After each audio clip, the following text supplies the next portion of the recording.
नमस्कार। भारतवर्ष का गौरवशाली इतिहास यूट्यूब चैनल में आप सभी का हार्दिक स्वागत है।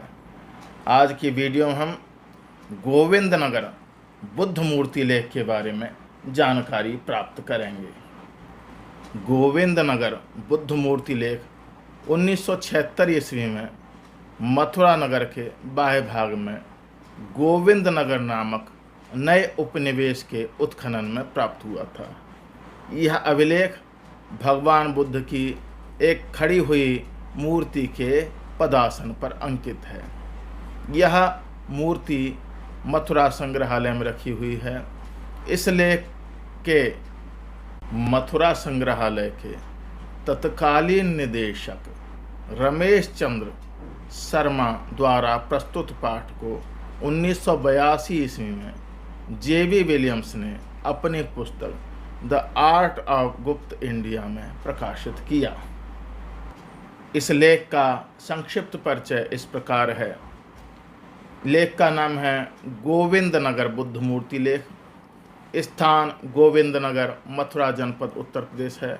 इसकी भाषा संस्कृत है, लिपि ब्राह्मी है।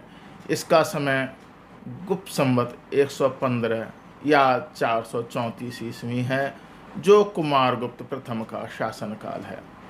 इसका विषय बौद्ध मूर्ति की स्थापना की विज्ञप्ति है। इस लेख का मूल पाठ इस प्रकार है।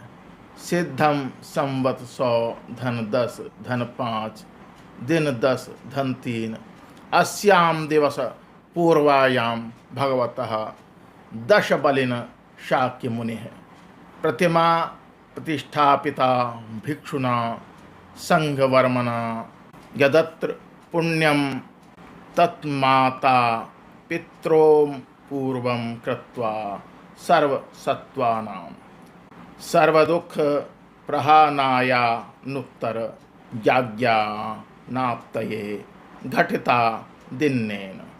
इसका हिंदी अनुवाद इस प्रकार है। सिद्धि हो संवत 115 श्रावण दिवस 13 इस दिन को भिक्षु संघवर्मन ने दशबल शाक्य मुनि की यह प्रतिमा प्रतिष्ठित की। इसका जो पुण्य हो वह सब माता पिता पूर्वजों एवं सभी प्राणियों को मिले। सभी लोगों के दुख निवारण और अनुत्तर ज्ञान प्राप्ति के निमित्त दिन ने इस प्रतिमा को गढ़ा। इस लेख पर टिप्पणी इस प्रकार है। यह अभिलेख जिस बुद्ध मूर्ति के पदासन पर अंकित है, उसी बुद्ध मूर्ति के भिक्षु संघवर्मन द्वारा स्थापित किए जाने की यह प्रज्ञप्ति है। इससे पूर्व मथुरा से प्राप्त गुप्त काल के केवल 2 लेख हैं। इसमें पहला है मथुरा स्तंभ लेख। यह चंद्रगुप्त द्वितीय के शासनकाल का है, जिसमें शिवलिंग स्थापित किए जाने की घोषणा है। दूसरा लेख इससे केवल 2 वर्ष पूर्व प्राप्त हुआ, गुप्त संवत 107 का कुमारगुप्त प्रथम के काल का ही है। उसमें जैन मूर्ति की प्रतिष्ठा का उल्लेख है। इस प्रकार भगवान बुद्ध की मथुरा से प्राप्त अद्यतन मूर्ति है। इस दृष्टि से इसका महत्व है। गोविंद नगर बुद्ध मूर्ति लेख में महात्मा बुद्ध को भगवान दशबलिन और शाक्य मुनि कहा गया है। भगवान और शाक्य मुनि तो बुद्ध के लिए प्रयुक्त होने वाले बहुप्रचलित शब्द हैं।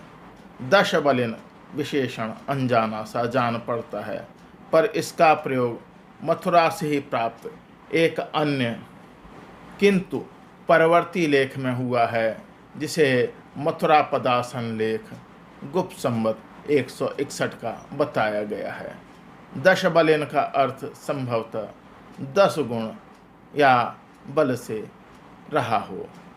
इस अभिलेख की महत्वपूर्ण बात यह है कि इस मूर्ति के शिल्पकार ने अपना नाम उल्लेख किया है और अपना नाम दिन बताया है। भारतीय शिल्पकला में अपना नाम उद्भासित करने वाला एकमात्र शिल्पी यही है। दिन्न ने अपना नाम उल्लेख न केवल मूर्ति के लेख में किया है, वरन कसिया अर्थात कुशीनगर उत्तर प्रदेश से प्राप्त बुद्ध की विशालकाय निर्वाण मूर्ति एवं वहीं से प्राप्त एक अन्य बुद्ध मूर्ति उसी की कृति है, उस पर भी उसने अपना नाम अंकित किया है।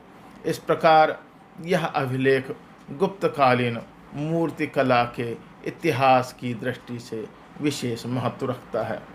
इस प्रकार हमने आज की वीडियो में गोविंदनगर बुद्ध मूर्ति लेख के बारे में जानकारी प्राप्त की। मेरे साथ जुड़े रहने के लिए आप सभी का बहुत बहुत हार्दिक धन्यवाद। नमस्कार।